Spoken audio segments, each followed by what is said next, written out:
יהי רצון מלפניך, ממרום שלח ידיך, להאיר את עינינו, שתוליכנו לשלום ותצילנו מכל מבקשי רעתנו.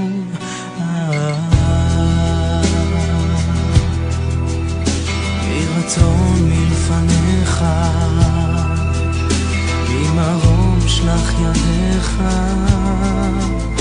ותפתח את ליבנו, ותשלח ברכה במעשה ידינו, תגיענו למחוז חפצנו לשלום, לחיים, לשמחה, לשלום ולברכה, לחיים, לשמחה ולברכה, לחיים, לשמחה, לשלום ולברכה.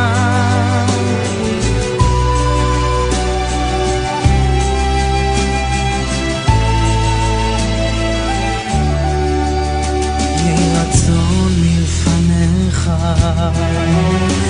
אל תסתיר את פניך, ובמלוא עדריך חסדים טובים תגמלנו, ותשמע את כל תפילותינו לשלום,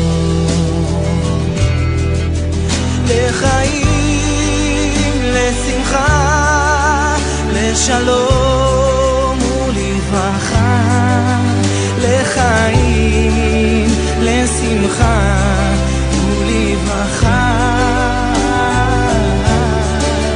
לחיים, לשמחה, לשלום ולברכה.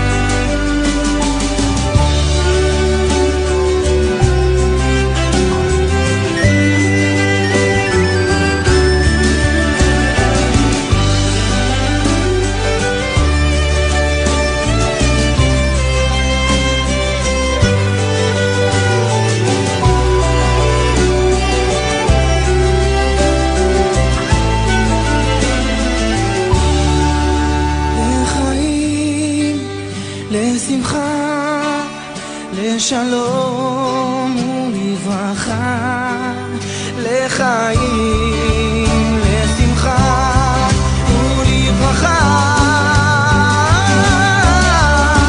לחיים, לשמחה, לשלום ולברכה.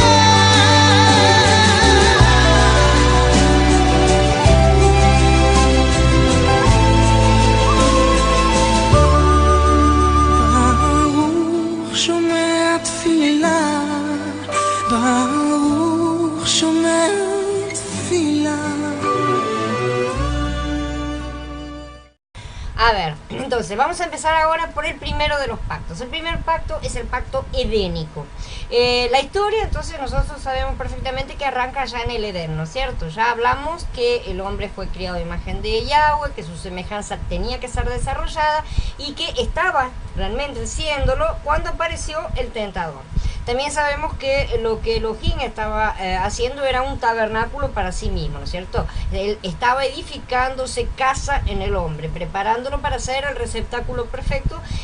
Por eso una de las cosas restauradas, en parte hasta que llegue la completitud final, ¿no es cierto?, es que somos templos del Ruach, ¿sí?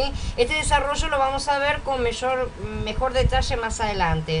Allá cuando lleguemos a Shemot, ¿no es cierto?, y veamos el tabernáculo y todo, tenemos cientos de detalles, ¿no es cierto? Así que es muy amplio. Pero quiero que se tengan en cuenta que esta es una de las cosas que Hasatán le quitó, le robó al Eterno, ¿no es cierto? Por lo que es también una de las cosas que ha debido ser restaurada. Y como ya dije, en parte por ahora. El primer pacto entonces fue realizado cuando la creación del hombre humanidad, ¿no es cierto? De Adán, que tenía toda la humanidad en su interior. Entonces dijo Elohim: hagamos al hombre a nuestra imagen, según nuestra semejanza. Ellos gobernarán los peces del mar, las aves del cielo, el ganado, toda la tierra y todo lo que se arrastra por el suelo. Y Elohim creó al hombre a su imagen, a imagen de Elohim lo creó, varón y hembra los creó. Elohim los bendijo y les dijo: sean fecundos y multiplíquense, llenen la tierra y domínenla, y gobiernen a los peces del mar, a las aves del cielo y a todo viviente que se arrastra por la tierra. Bereshit capítulo 1, ¿no es cierto?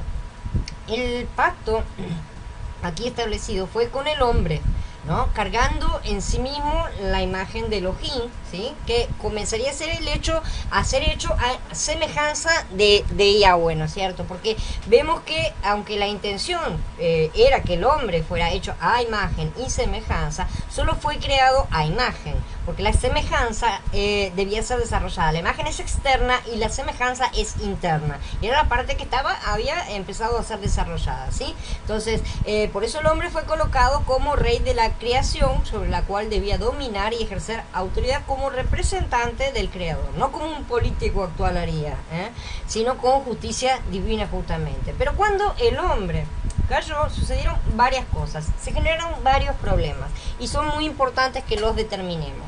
En primer lugar, desobedeció su parte del pacto, ¿no es cierto? Lo que lo inhabilitó como rey y fue degradado a simple trabajador, ¿sí? Esto presentó el problema del reino. En segundo lugar, cuando transgredió la norma, ¿no es cierto?, cometió pecado. Esto trajo el problema de los pecados, en plural, los pecados, ¿sí?, que son las transgresiones.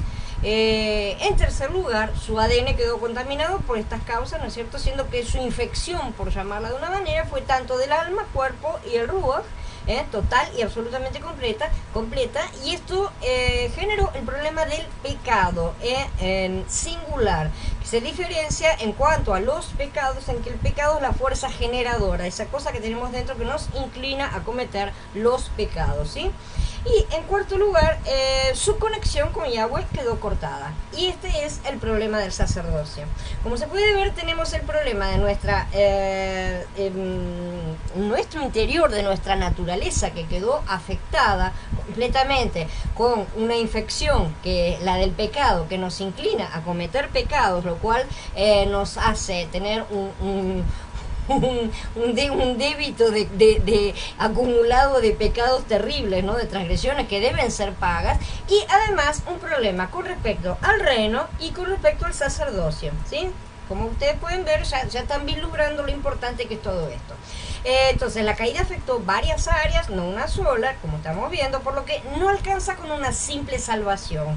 Y que conste que no estoy disminuyendo el valor de la salvación, todo lo contrario. Lo que estoy diciendo es que Yahshua hizo mucho más que solamente salvarnos, pero mucho más, y eso lo vamos a ir viendo correctamente. Había que resolver varios puntos, no uno solo. No vino solamente a salvarnos, como aseguran sobre todo el cristianismo. No vino solamente a salvarnos, los judíos no acreditan en esta salvación. Así que Él vino a restaurar todas las cosas a la posición original en la que habían sido creadas. Y para eso había que hacer bastantes cosas más que solamente salvar. La salvación es uno de los pasos absolutamente necesario y obviamente maravilloso el trabajo que hizo Mashiach, ¿sí? No se resuelven todos estos problemas con una única acción, ¿sí?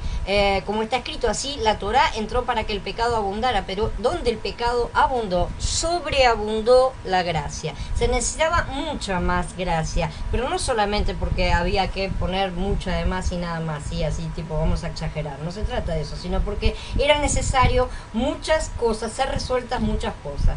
A pesar de que el sacrificio de Yahshua parece ser uno solo, realmente contiene en sí mismo varias partes, y cada una de estas partes fue precisa y detalladamente planeada para resolver cada determinado problema que hemos mostrado.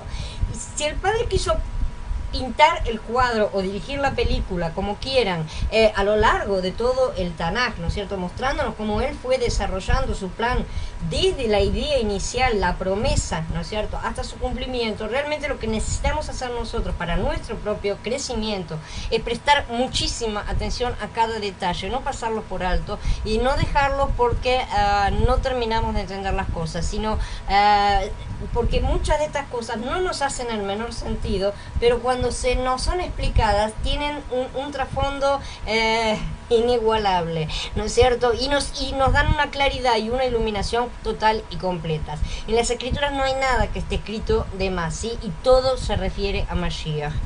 Ahora bien, vamos a ver entonces cómo fueron solucionados estos problemas. Bueno, de hecho, y a pesar de que Yeshua ya cumplió su parte, por lo que ya venció, ¿sí? Aún no se ha consumado todo en cuanto a los tiempos ordenados por el Eterno. Vamos a decir, para que se entienda, ¿no es cierto?, que las elecciones fueron ganadas, ¿no es cierto?, pero el ganador aún no tomó pose del gobierno, ¿así? Sin embargo, ya es un hecho consumado, ya ganó, ya está. La silla le ha sido prometida y va a ser presidente, ¿sí?, por así decir, para hacer este paralelismo y que se entienda. Así que ya venció, va a asumir el gobierno y nada ni nadie va a poder impedirlo. Solo falta esperar la fecha determinada y para ello deberá completarse, como siempre, como de costumbre en todas las cosas, la medida de la maldad, que eso es lo que ha determinado Yahweh como medida. Pero nosotros vamos a ir separando dentro de cada cosa aquello que fue prometido, lo que no se cumplió porque fue quebrantado, lo que se mantuvo, lo que Yeshua cumplió, lo que se aplicó, lo que falta aplicar. Son un montón de cosas, ¿no es cierto? Lo que todavía está en promesa, ¿sí? Las promesas que ya fueron cumplidas. Y vamos a ver someramente cómo el Padre planeó la solución de cada uno de estos problemas. Por supuesto, en su momento determinado, cuando vayan apareciendo en el recorrido lineal que estamos haciendo de las Escrituras, vamos a profundizar mucho más en cada uno de estos pactos, ¿sí? Lo que yo quiero que vean ahora son los 7 todos juntos y su relación por completo a lo largo de las Escrituras. Entonces, el segundo pacto es el pacto adámico. El pacto adámico consta de 2 partes. La parte más conocida es técnicamente una promesa, y alrededor de esta promesa gira todo el plan de Yahweh, ¿sí?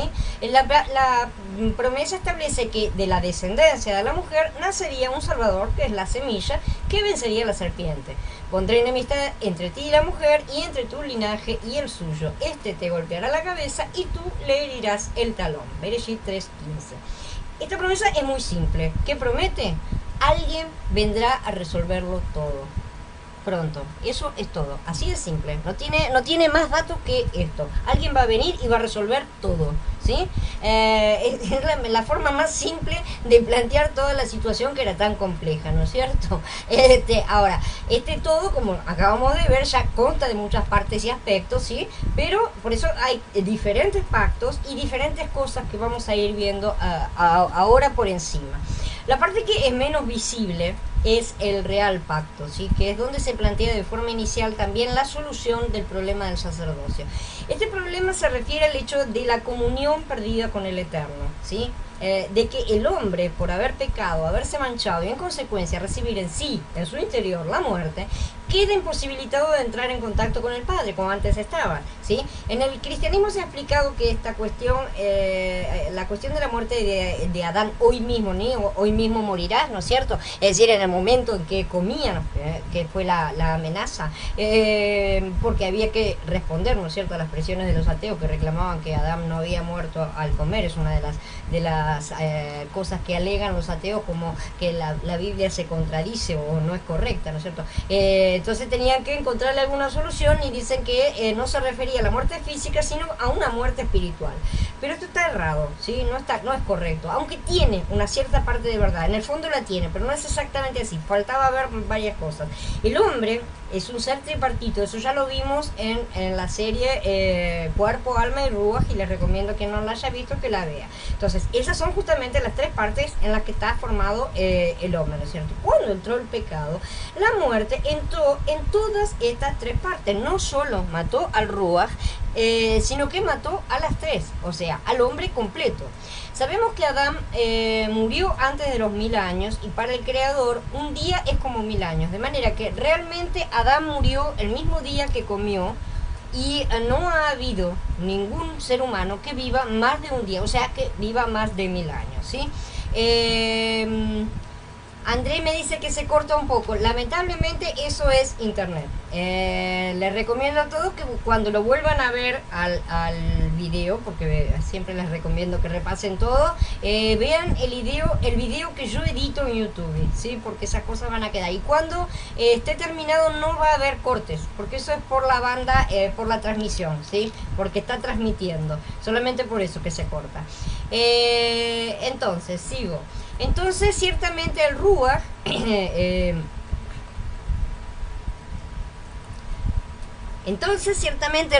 el órgano humano con el cual nos conectamos con Elohim, murió.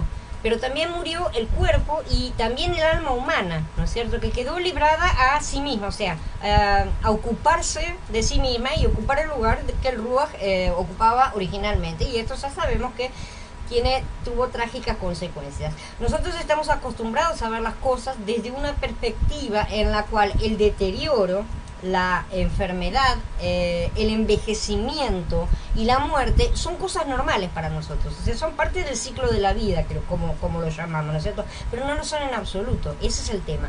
Imaginemos por un instante personas que son técnicamente inmortales, porque eran neutrales en realidad, mientras no eligieran entre la vida y la muerte, ¿no es cierto? Eran absolutamente neutrales, que de repente se ven envejeciendo, ¿sí?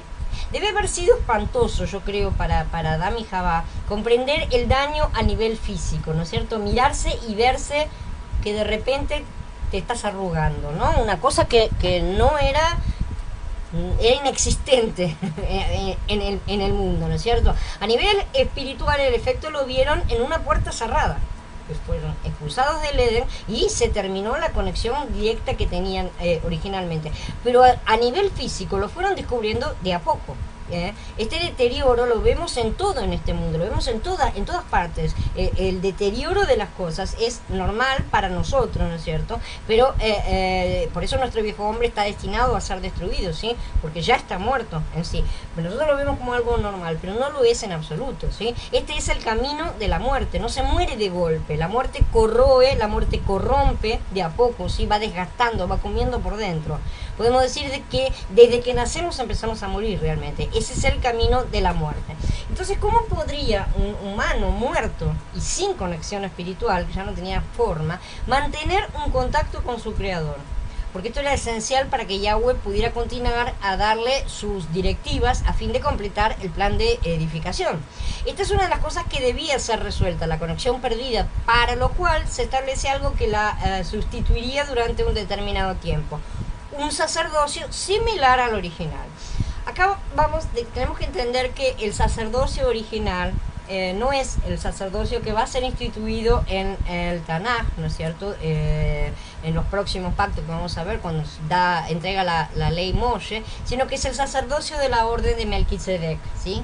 Que vamos a ver en breve.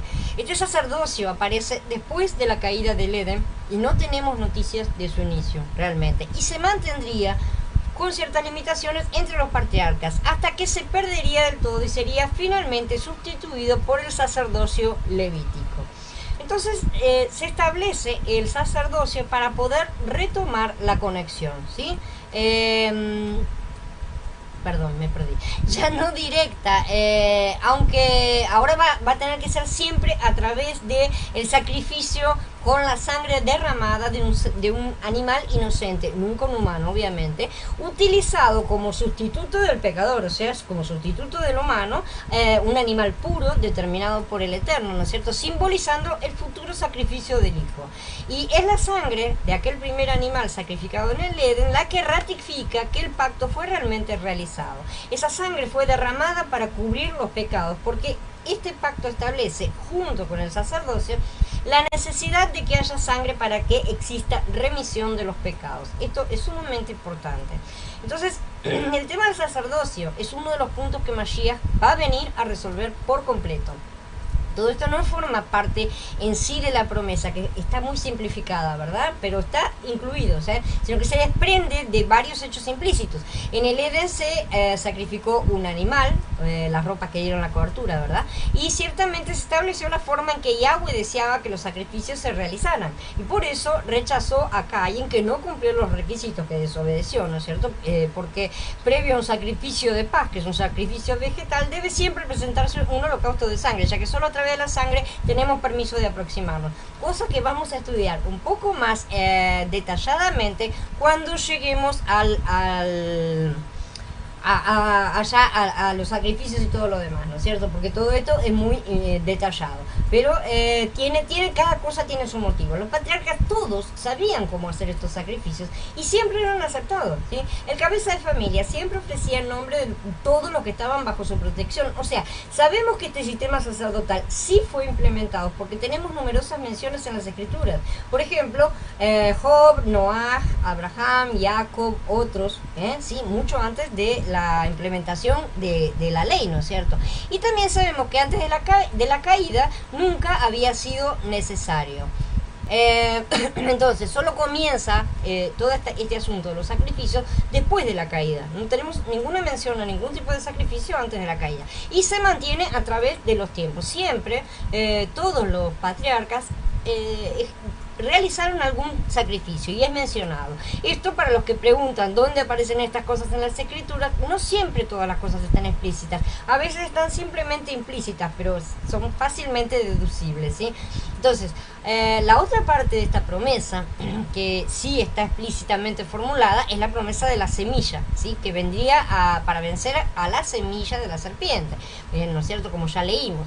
Pero lo que nosotros hoy ya sabemos y entendemos es una profundización más acerca de este tema. No sería simplemente un hombre que nacería de alguna mujer y mataría literalmente a la descendencia de la serpiente, ¿sí? Como tantas veces la descendencia de la serpiente ha tratado de apropiarse de esta promesa inventando sus propios salvadores, ¿no es cierto?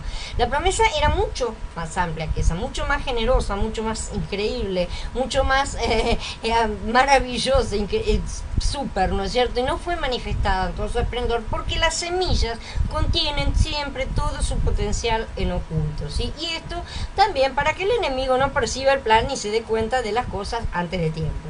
Entonces, esta semilla sería el último Adán, ¿sí? Así también está escrito: el primer hombre Adán llegó a ser un ser viviente y el último Adán un ruaj vivificante. Pero lo espiritual no es primero, sino lo natural, luego lo espiritual. El primer hombre es de la tierra, terrenal, y el segundo hombre es celestial. Como es terrenal, así son también los terrenales, y como es el celestial, así son también los celestiales. Y así como hemos llevado la imagen del terrenal, llevaremos también la imagen del celestial. Quiero decirles, hermanos, que el hombre mortal no puede heredar el reino de Elohim, ni la corrupción hereda la incorrupción. Corintillín Aleph, en el capítulo 15. Entonces, lo que vemos es que Shaul explica que la promesa es de un último Adán que vivificaría a todos los muertos, con lo que haría que los nacidos de nuevo llevaran la imagen celestial, ¿sí? Este paso es indispensable para heredar el reino. Es otro de los asuntos a ser resueltos, ¿sí? Del cual se busca también que sea recuperado, pero como podemos ver, se trata de dos cosas separadas y no debemos creer que todo se soluciona con un mismo paso. El último Adán vendría a cumplir un pacto que había sido quebrantado, lo vamos a ver dentro de poco, el pacto sinaítico, mosaico, para cerrar esa parte, pero eso no es lo último, ¿sí? Y también vendría a dar vida a todos los que habían muerto dentro de esa alianza, pero por eso es el segundo hombre, ¿no es cierto? Es el cabeza de la nueva creación. Pero si bien él completó esta parte, no restauró el reino, ¿sí?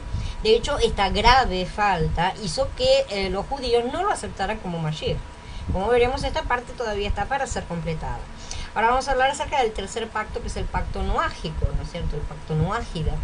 Nosotros acá en el final vemos las cosas con bastante claridad, ¿no es cierto? Porque muchas ya fueron cumplidas y ya conocemos, ¿no es cierto?, el desarrollo de mucha parte. Pero los antiguos patriarcas no tenían ni idea de lo que tenía que suceder, y es realmente poco probable que hubieran conseguido imaginar. Si él se los mostró es otra cosa, pero imaginarlo por sí mismo es poco probable. Vislumbraban ciertamente alguna cosa, pero ciertamente no podían comprenderlo todo. Y la idea es sí sí fue no revelarlo todo desde el comienzo, es que no comprendieran para que no fuera abierto, por así decirlo.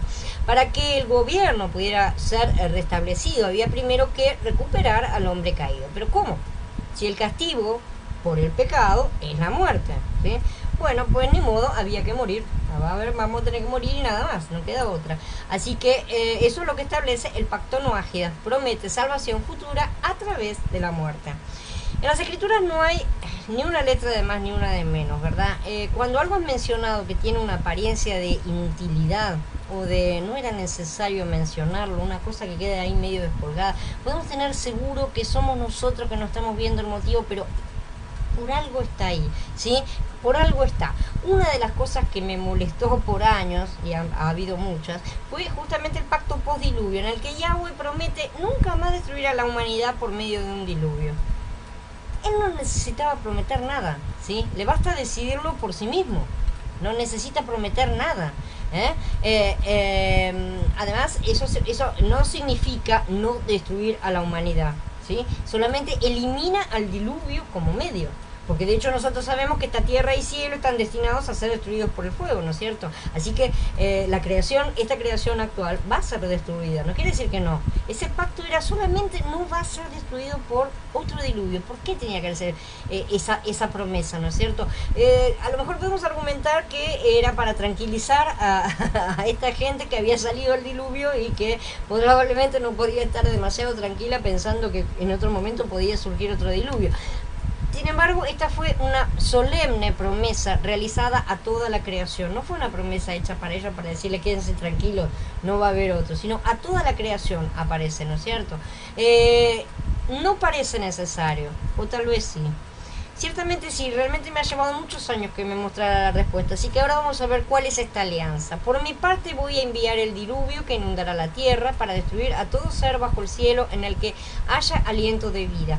Todo sobre la tierra perecerá, pero estableceré mi alianza contigo. Y tú entrarás en el arca con tus hijos, tu esposa y las esposas de tus hijos. Y de todo lo que vive, de toda carne, introducirás en el arca 2 de cada uno para preservarles la vida contigo. Serán macho y hembra. Esto está en Bereshit en el capítulo 6. Este pacto es muy similar al de Abraham, ¿sí? Primero viene el pacto en sí, siempre unilateral porque el hombre no puede hacer nada por sí mismo. Y después, bastante después generalmente, se establece la señal de ese pacto. Con Abraham va a ser la circuncisión y es 13 años después, ¿sí?, de haber realizado el pacto. Con Noah será el arco iris, un año después de iniciado el diluvio. En este pacto, Yahweh estaba comprometiéndose a la salvación de una parte de la humanidad, ¿sí? Eso es lo que significa. Esa parte, que es la que es encontrada justa, y ya sabemos quién nos justifica y de qué manera y qué es lo que hay que hacer para ser justificado, pasaría a través de la muerte como quien se sumerge en ella y resurge con vida, ¿no es cierto? Esto ya lo vimos en su momento en los capítulos 16 y 17 de esta serie, con mayor profundidad. Entonces pasaría a través de las aguas, como quien pasa por un bautismo dentro de un arca que ha sido sellada con la sangre todopoderosa de Yahshua HaMashiach. El pacto con Noah establece el secreto del plan de salvación de la humanidad que va a aceptar las condiciones, los justos que serán sellados para que la muerte no tenga poder sobre ellos. Noah aquí es un tipo de Cohen Gadol que protege a los que están dentro de su arca. Él es el cabeza de esa familia, ¿sí? Él es el que construye el arca, la sella con betún, que simboliza la sangre de Mashiach, ¿verdad? El arca misma simboliza al propio Mashiach por completo, ¿no es cierto? Entramos en Mashiach, somos sepultados en su muerte, porque somos bautizados en su muerte. Este arca también es el altar. Todas estas cosas ya las vimos en post anteriores. En este altar fueron presentados los justos y fueron cubiertos con la sangre protectora. Esto prefiguraba la acción que sería realizada por el propio Yahshua cuando se ofrecería a sí mismo como sumo sacerdote y cordero al mismo tiempo. Este pacto nuevamente es unilateral, ¿sí? Una promesa del Padre sin condición impuesta por parte del hombre, ¿no es cierto? O sea, no importa si son buenos o malos, obedientes o transgresores, no importa. Yahweh nunca más destruirá la tierra con diluvio, ¿sí? No nos va a destruir de nuevo con diluvio, no hay. puede hacer otra cosa, y de hecho está escrito que va a hacerla, pero no con el agua. El diluvio, ¿qué simboliza? El diluvio simboliza la muerte, simboliza el mar, las aguas, por eso el bautismo, ¿sí? El mar rojo, el Jordán, todas esas cosas, simboliza el lugar donde habitan los demonios. Sabemos entonces qué simboliza exactamente todo esto. Simboliza las aguas de muerte. La promesa de este pacto es que la humanidad no será nunca más destruida por las aguas de la muerte. ¿Qué humanidad? La humanidad que acepte, obviamente, la salvación de Mashiach, ¿sí? Entonces, para que quede claro, la promesa aquí es destruir a la muerte, que es la dueña actual de la humanidad, para que la muerte no tenga más poder sobre la humanidad. ¿Cuál es la última cosa que nos cuenta Apocalipsis? Lo que finalmente, para encerrar todas las cosas, es lanzado al lago de fuego es la muerte, ¿sí? Entonces ahí se va a terminar de encerrar esta promesa que fue realizada allá después del diluvio. Entonces, continuando, este pacto va a ser ratificado más adelante. Yo establezco ahora mi alianza con ustedes y con su linaje por venir, y con todo ser viviente que está con ustedes, aves, ganado y toda bestia salvaje también, todo lo que ha salido del arca, todo ser viviente sobre la tierra. Yo mantendré mi alianza con ustedes. Nunca más será eliminado todo ser viviente por las aguas de un diluvio, y nunca más habrá un diluvio que destruya la tierra. Y Elohim añadió: esta es la señal que establezco para la alianza que hago con ustedes y con toda criatura que vive con ustedes por todas las edades venideras. He establecido mi arco en las nubes y servirá como señal de mi alianza con la tierra. Cuando yo traiga nubes sobre la tierra y aparezca el arco en las nubes, me acordaré de mi alianza con ustedes y con toda criatura viviente de toda especie, de modo que las aguas no vuelvan a formar un diluvio que destruya todo ser. Esto no quiere decir que él se va a acordar cada vez que caigan 4 gotas y salga un arco iris. Esto se los cuento así rapidito porque lo vamos a ver recién en su momento allá en el final.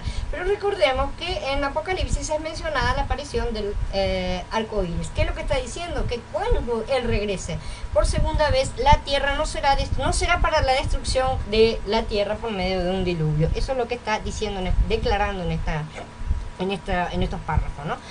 Entonces, la señal de este pacto es un arco en las nubes que sirve para alejar la muerte cuando pasa sobre él. O sea, cuando Yahweh viera este arco, recordaría su promesa de no destruir a la creación con un diluvio. Así como la sangre del cordero era colocada sobre los dinteles de la puerta de las casas, porque en ese momento cada casa era un altar. Así aquí la tierra toda es considerada un altar. ¿Entienden? Entonces sobre la tierra, sobre toda la tierra, es aplicada la señal del pacto. Cuando está la señal del pacto, entonces no puede pasar la muerte. Recuerden esta imagen porque nos muestra cómo se ven las cosas de la tierra desde el cielo, y no tenemos que olvidar que todo el tabernáculo fue hecho según el modelo que Moshe vio allá arriba y según cómo él ve, como nuestro Padre ve las cosas desde arriba. Entonces vamos a ver ahora el cuarto pacto, ¿sí? Que es el pacto abrámico. Este es el pacto que inicia cabalmente el cumplimiento de la promesa del pacto adámico, ¿no es cierto? Hasta acá se realizaron las promesas, pero hasta ahora no se había iniciado el cumplimiento de ninguno. Aquí es donde Yahweh empieza la elaboración concreta de aquella semilla prometida a Adán y Jabá. Porque en Abraham, Yahweh separó semilla y tierra para poder preparar y plantar un huerto en el que colocar al hombre. Y ayuda primero, las nuevas criaturas, sus frutos después, ¿verdad? A Abraham se le repite la promesa acerca de la semilla, pero un poco modificada porque él ya estaba siendo preparado para formar parte de esa promesa. Y se le dice: haré de ti una nación grande y te bendeciré, engrandeceré tu nombre y serás una bendición. Bendeciré a los que te bendigan y degradaré al que te maldiga. Y todas las familias de la tierra se bendecirán por medio de ti. Así que la promesa de bendición es para todas las naciones de la tierra. ¿Sí? No es para una nación específicamente, sino para todas las naciones en la tierra. Esta parte es importantísima. Para poder cumplir esto, habrá que trabajar mucho, ciertamente, porque esto incluye naciones que la mayor parte del judaísmo tradicional y ortodoxo no acepta porque son goyim, ¿verdad? Palabra que simplemente significa nación. extranjero, pero que para los judíos se convirtió en un término despectivo que aplican a los no judíos, ¿sí? Como si fuera algo tipo bárbaro. Como en gran medida se negaron a compartir esta bendición con el resto de la humanidad, tomándola como motivo de superioridad, de elección personal, ¿no es cierto?, de elitismo, fueron utilizados a pesar de sí mismos. No quieren, no importa, lo van a hacer igual, ¿sí? Porque aún no queriendo compartir, su castigo hizo que fueran desparramados por toda la tierra para luego ser atraídos de nuevo y así cumplir con la promesa. Solo para que se vea que si él promete, no importa que el hombre se niegue a colaborar de forma voluntaria, lo va a hacer de cualquier manera. Así que mejor que nadie pongamos, porque de la otra manera siempre es doloroso. Entonces también sabemos que esta promesa fue dada a su semilla, ¿no es cierto?, hablando de Mashiach mismo. Ahora bien, las promesas a Abraham se le dieron también a su descendencia. No dice y a los descendientes, como refiriéndose a muchos, sino a uno solo, a tu descendencia, que es el Mashiach. Esto está en Galutia 3. Por lo tanto, es a través de Mashiach que se recibe la promesa, ¿no es cierto? No a través de la emuná en sí misma, sino de la emuná en Mashiach, ¿sí? Como ya lo vimos, es recibir la justicia, la justificación completa, ¿sí? Simplificando, no se trata de creer en la promesa hecha a Abraham para estar en el pacto de Abraham, sino de creer en su cumplimiento, que es Mashiach. Esta emuná tiene que estar depositada en la verdadera semilla o no será válida, obviamente. Si alguien cree en un falso Mashiach, ciertamente no va a acceder a los beneficios de esta promesa. Pero si cree en la promesa, pero no en Mashiach, tampoco va a acceder a estos beneficios. Así que este pacto es simplemente un paso más allá de los pactos anteriores, o sea, un paso más en el cumplimiento de la promesa. La promesa es siempre el asunto central. Los pactos acercan el cumplimiento a la promesa. Perdón porque toqué sin querer y se me fue. Ay, se me fue en serio. Nos acercan un poco más a la promesa. Estoy acá. Ay, qué feo. Qué feo. Se me movió toda la página. Acá encontré, a ver, entonces, a través de este pacto se establece el cuerpo físico, o sea, la tierra semilla, el cuerpo, la nación, el pueblo, donde se va a manifestar la forma física y concreta, de forma física y completa, ¿no es cierto?, el cumplimiento de esta promesa. Y va a nacer la semilla. Como en él se establece la solución a los pecados y al pecado, ¿sí?, su señal es la circuncisión, justamente, que simboliza el retiro de la carne, que vamos a estudiar en un poco futuro, ¿no es cierto? Entonces, esta parte soluciona también la parte muy importante del pecado de los pecados. El quinto pacto es el pacto sinaítico o mosaico. Este es el pacto que Yahweh establece con el pueblo, que retira, ¿no es cierto?, de Mitzrayim, de Egipto, ese pueblo que es el resultado de más de 400 años después de sembradura de aquella semilla inicial abrahámica, ¿no es cierto? Para cumplir con la promesa se retira la plantita que ya había crecido para trasplantarla a la tierra prometida, ¿sí? Porque solo allá va a poder nacer la verdadera semilla que es Mashiach. Ahora es la hora de hacer crecer esa rama, transformarla en un árbol, realmente, tiene que crecer completamente. Así que acá vamos a ver más adelante cómo se presentan todos los temas de este pacto, los pecados, el pecado, el reino y el sacerdocio. Y a partir de acá también se va a presentar en su momento la solución para cada una de estas partes. En este pacto será entregada la Torá para establecer las normas, ¿no es cierto?, las reglas. Sabemos que la Torá fue dada para que las transgresiones fueran consideradas como tales. Porque mientras no hay una prohibición determinada, transgredirla nunca es una falta, obviamente, pero no hay transgresión directamente. Si no hay prohibición, si nadie me prohíbe tocar la pared, tocarla no pasa nada. Si alguien me prohíbe tocar la pared y la toco, ahí estoy transgrediendo. No interesa la importancia de la norma, ¿no es cierto? Pero la estoy transgrediendo. Entonces, esto era necesario para encerrar a todos bajo el pecado, de manera que a nadie le quedara la menor duda, ¿sí? Y no estamos hablando de la humanidad, porque esa ya está fuera de la Torá, ¿sí? Ella está sin duda, condenada ya con o sin Torá, ¿no es cierto? No interesa. La Torá fue entregada para poner bajo pecado y condena de muerte a todos los que adherían a la Torá, ¿sí? Parece horrible, ¿no es cierto?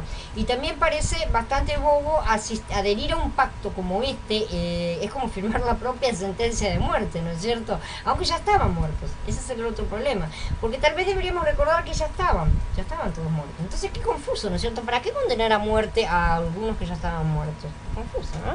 Bueno, pues es para que entiendan de una buena vez que no pueden ser salvos por sus propias obras. Y además, porque a través de toda la estupidez humana va a poder desarrollarse el plan de Yahweh a lo largo de la historia. Así que, ¿dónde queda la jactancia? Queda excluida. ¿Por qué principio? ¿Por el de las obras? Claro que no, sino por el principio de la fe. Romanillín en el capítulo 3. Igual la mayoría no entendió, ni hasta el presente entiende. Nuevamente digo que veremos estas cosas más a fondo en otros posts porque realmente son sumamente amplias, ¿no es cierto?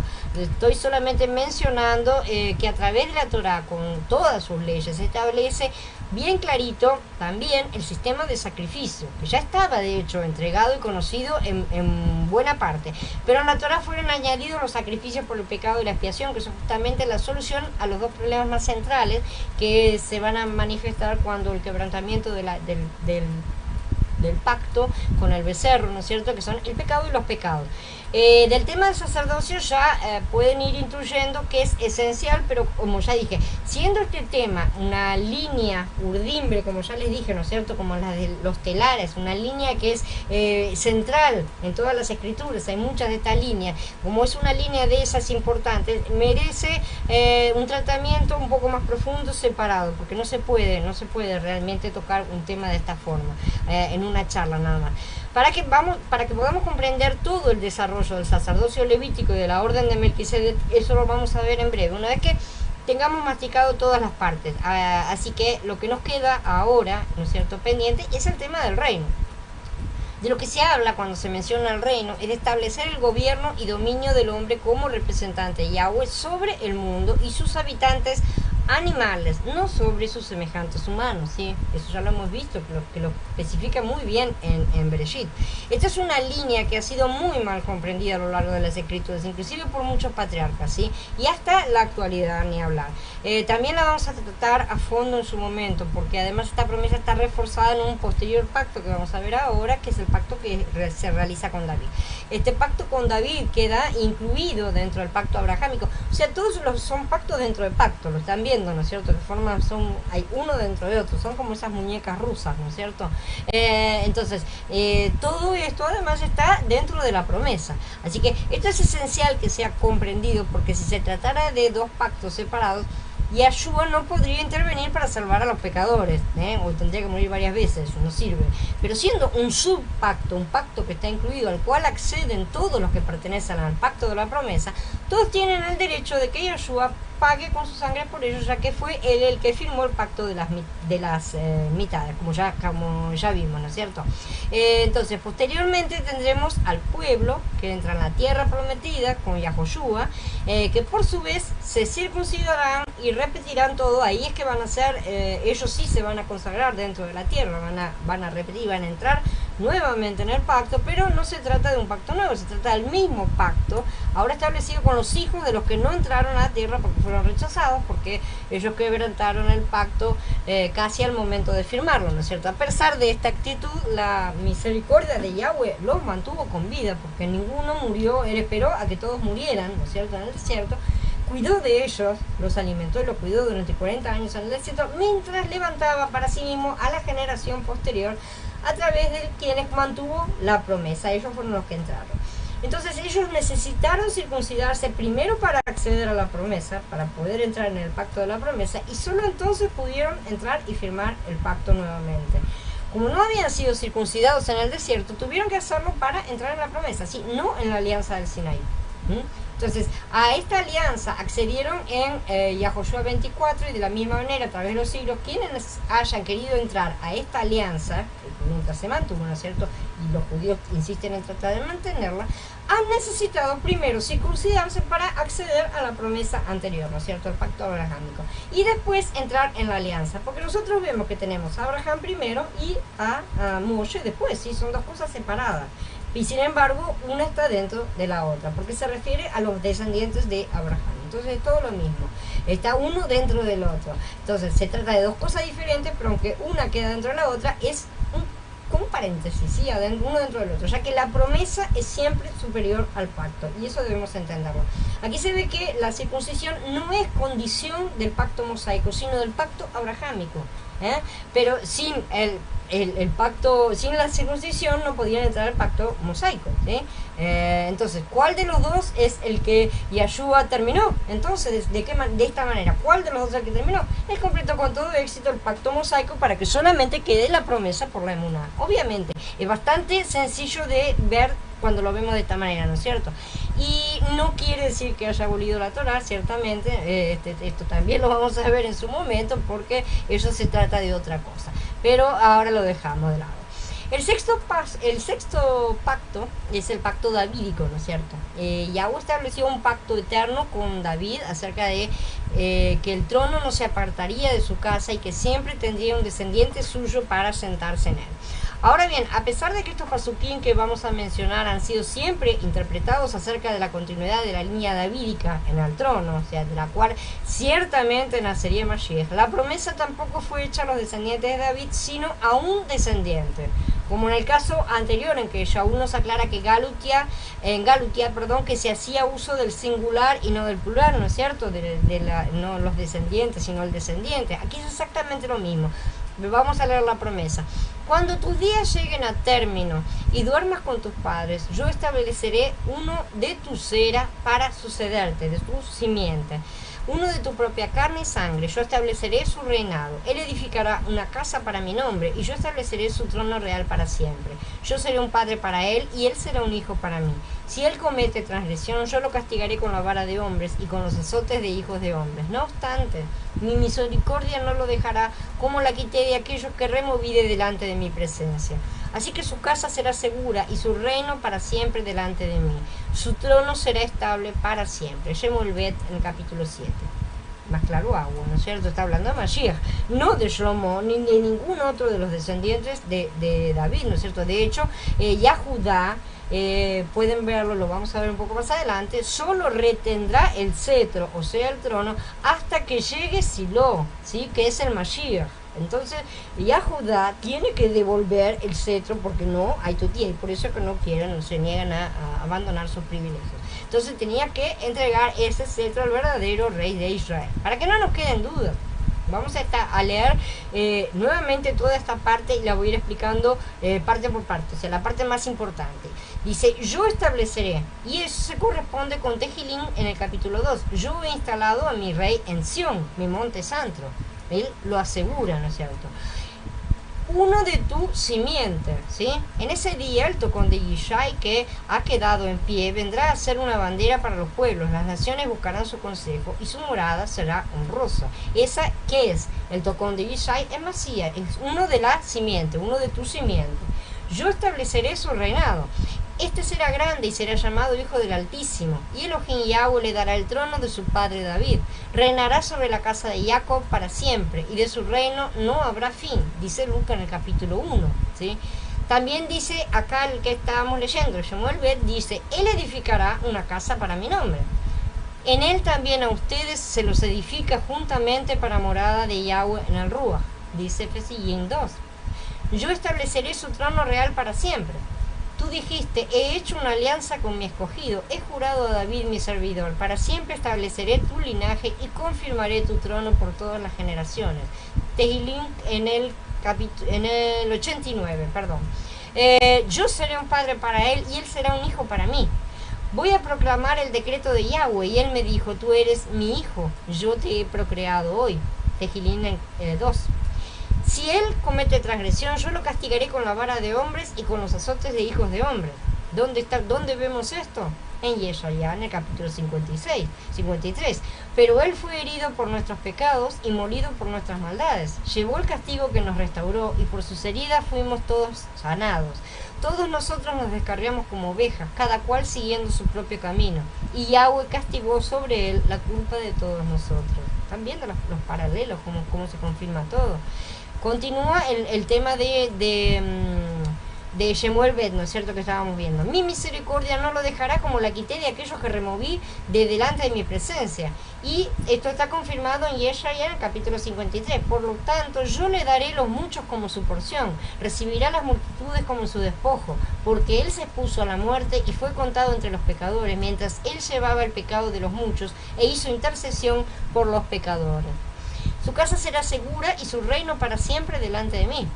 Entonces se le dio el dominio, la majestad y la realeza. Todos los pueblos, naciones y lenguas le servían. Su dominio es un dominio eterno que no se acabará y su reino no será destruido, nos dice Daniel en el capítulo 7. Su trono será estable para siempre, asegura Shemuel Bet. Y en Tejilín 89 dice: una vez juré por mi santidad, no le mentiré a David. Su linaje durará para siempre, su trono será como un sol delante de mí, establecido para siempre como la luna, como testigo fiel en el cielo. Entonces espero que quede más que claro quién es el cumplimiento de este pacto. Así que este formato tiene también un pacto muy similar al abrahámico, ¿no es cierto? Porque es técnicamente una promesa, y de la misma forma en que esta promesa fue repetida a Yitzhak y a Jacob, ¿sí?, porque no fue restablecido un pacto, la promesa davídica sería reiterada luego de la muerte de David a su hijo Shlomo, ¿sí? Esto está en Melahim Aleph en el capítulo 9, y este pacto nos habla del restablecimiento del reino de los cielos, ¿sí? Aquellos que Yahshua mandó a sus discípulos que contaran a todo el mundo: cuando vayan, proclamen diciendo, el reino del cielo se ha acercado, en Matías capítulo 10. Claro que sería bueno que muchos vean que ni siquiera los discípulos terminaron de entender esto, porque aún después de su resurrección le preguntaron, a ellos se les presentó vivo, después de haber padecido, con muchas pruebas convincentes durante 40 días. Ellos lo vieron y él les hablaba acerca del reino de Yahweh. Así que los que estaban reunidos le preguntaron, maestro, ¿es en este tiempo en el que vas a restituir el reino de Israel? O sea que ni los discípulos que estaban en contacto directo con Mashiach, ¿sí?, estaban entendiendo el tema del reino. En realidad el tema del reino tenía que quedar medianamente oculto por más 2000 años, ¿no es cierto?, un poco más. Entonces, ellos seguían pensando en la restauración de la casa de Israel como reino, mientras él les hablaba de un reino que no tendría fin. O sea, es una cosa completamente diferente. ¿Qué se puede esperar entonces de la comprensión actual, siendo que todos están a más de 2000 años de aquellos días? Comprensión cero, obviamente. Aún hoy los judíos y cristianos siguen esperando por la restauración de un reino físico, ¿no es cierto?, una cosa que no terminan de entender, cuando lo que será restaurado es otro reino, otro tipo de gobierno, porque la promesa es anterior y su cumplimiento para bendición de todas las naciones de la tierra, y no solo de un grupito que pretende ser especial, de ninguno de los dos lados, porque la teología del reemplazo no es demasiado bondadosa tampoco. Como podemos ver, este pacto aún está sin cumplimiento, ¿sí? Queda absorbido también dentro de las promesas del nuevo pacto, como vamos a ver a continuación. El séptimo pacto, que es el nuevo pacto. Este es un pacto que ganó por derecho propio Yahshua, ¿no es cierto?, una vez que cumplió con todos los anteriores. Nuevamente, no vamos a entrar en detalles, ¿no es cierto?, porque son demasiados, lo vamos a ver en su momento.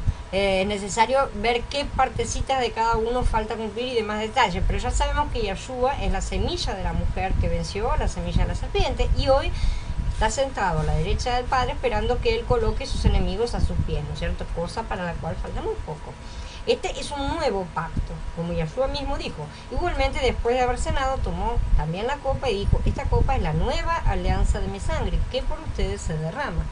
Esto está en Lucas 22. Este pacto también está enganchado con los anteriores, por así decir, completando las partes que faltaron de aquellos y dejando pendientes las que ¿no es cierto? Las que faltaron van a terminar, ser completadas en su segunda venida. Al tiempo que se sacrificaba para pagar por el antiguo pacto, liberando a los transgresores, establecía el nuevo con esa misma sangre, sí, en el mismo acto, un pacto que retorna a la promesa inicial realizada a Abraham, porque la promesa realizada a Adán y Jabá la estaba cumpliendo en su primera venida, ¿no es cierto?, de salvación por medio de la fe y levantar el reino, ahora sí de forma concreta. Esto sucederá en el milenio y será el cumplimiento del pacto davídico. También va a levantar reyes y sacerdotes, restaurando así las dos vías perdidas. Así que yo dispongo para ustedes un reino, como mi padre lo dispuso para mí, para que coman y beban en mi mesa, en mi reino, y se sienten sobre tronos para gobernar a las 12 tribus de Israel. Lucas 22. Porque tú fuiste inmolado y con tu sangre has redimido para Yahweh gente de toda raza, lengua, pueblo y nación. Tú los has constituido en un reino y sacerdotes para nuestro Elohim, y reinarán sobre la tierra. Y miré y oí la voz de muchos mensajeros alrededor del trono, y de los seres vivientes y de los ancianos. El número de ellos era miríadas de miríadas y millares de millares. Esto está en Hidgalut, en el capítulo 5. Bien, habiendo terminado ahora con toda la charla, vamos a llamar a Andrés para que me haga todas las preguntas, y lo voy a conectar. Andrés, ¿estás ahí? ¿Me estás escuchando? Sí, sí, te estoy escuchando. ¿Me escuchas? Sí, ya te escucho.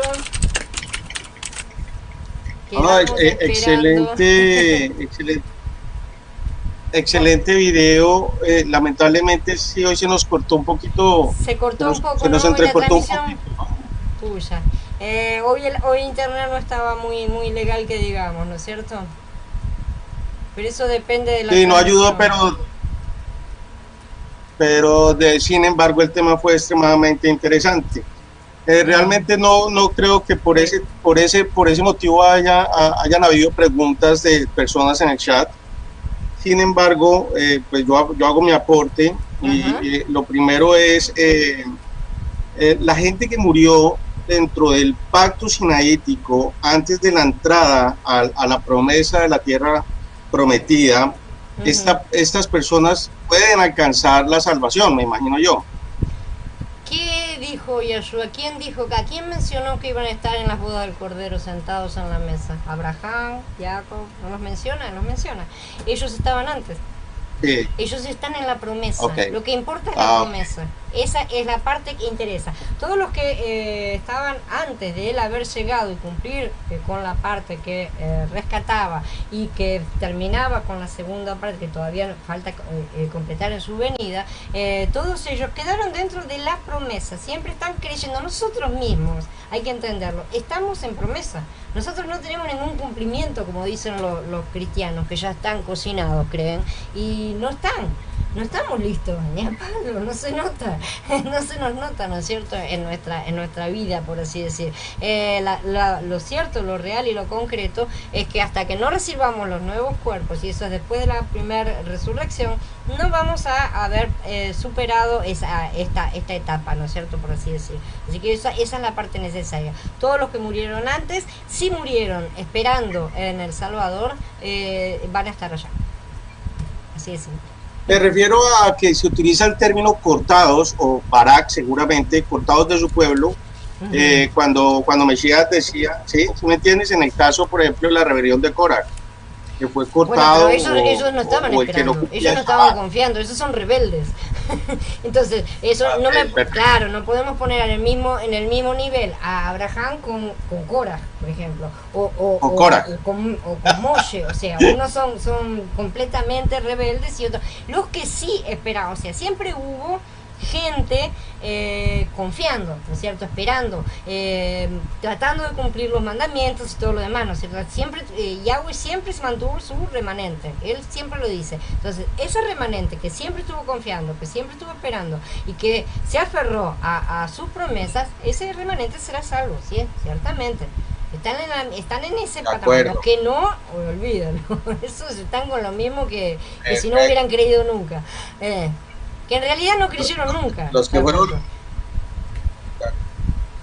que fueron rebeldes en ese tiempo son iguales a los rebeldes de este tiempo. Ellos no van a heredar la salvación. De hecho, sí, esa gente estaba todos los que salieron de allá, muchos no estaban circuncidados, era mucho lío todavía todo lo que estaba porque venían de Egipto, recién venían de Egipto. Entonces, vos fíjate que los hijos de esta gente no estaban circuncidados, y esto es algo que no lo mencioné, lo estaba guardando para el próximo, ¿no es cierto?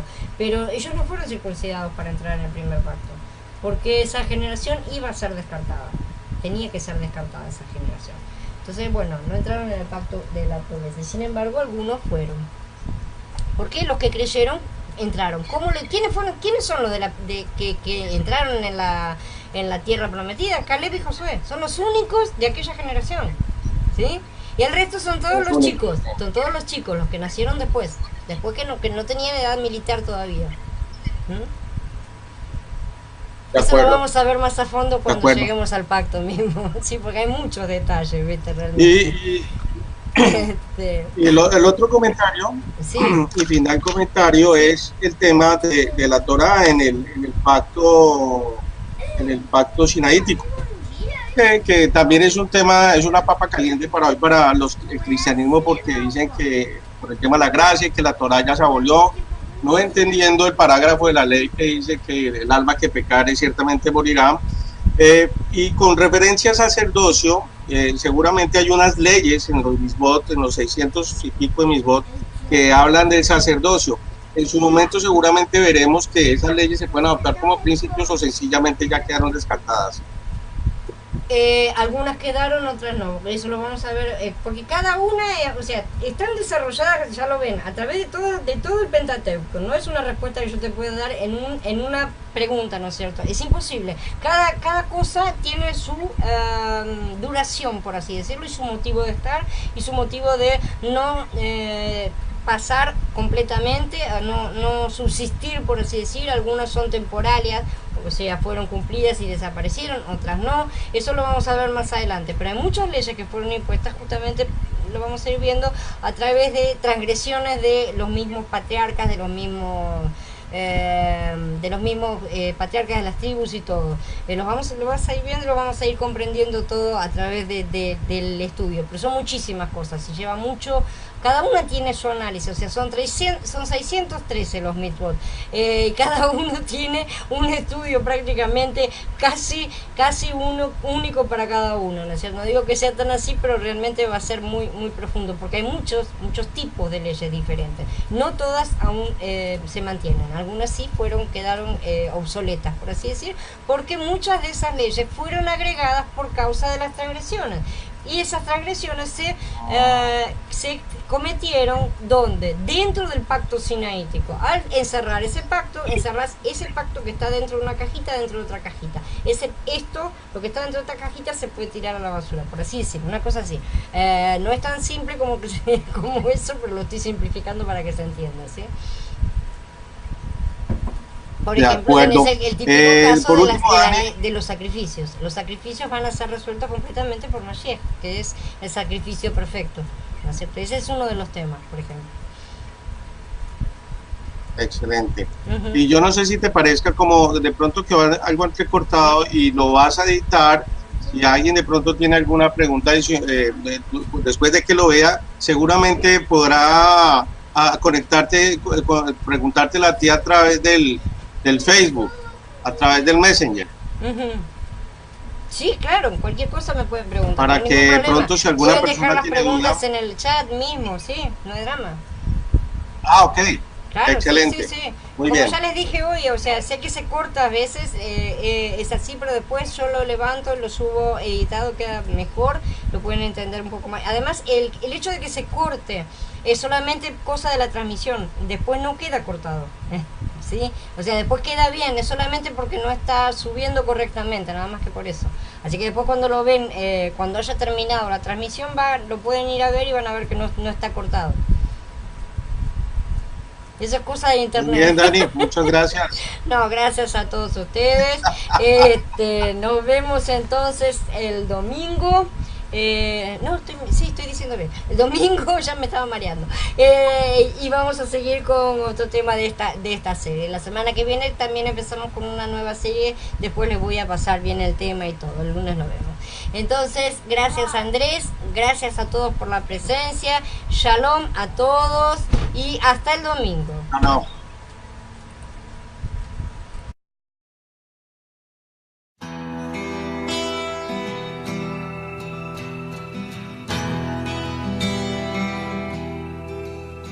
יהי רצון מלפניך, ממרום שלח ידיך, להאיר את עינינו, שתוליכנו לשלום ותצילנו מכל מבקשי רעתנו.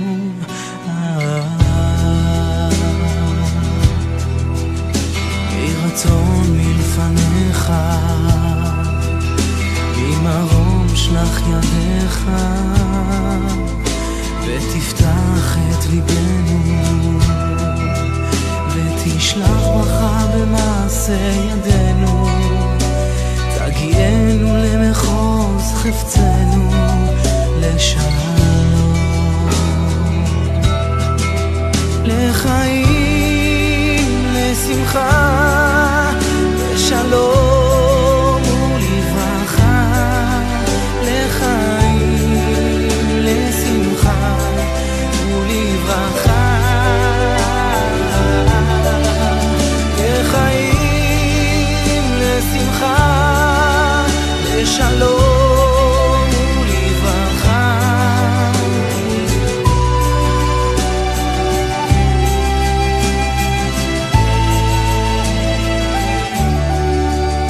יהי רצון מלפניך, אל תסתיר את פניך, ובמלוא עדריך חסדים טובים תגמלנו, ותשמע את כל תפילותינו לשלום, לחיים, לשמחה, לשלום ולברכה, לחיים, לשמחה ולברכה, לחיים, לשמחה, לשלום ולברכה.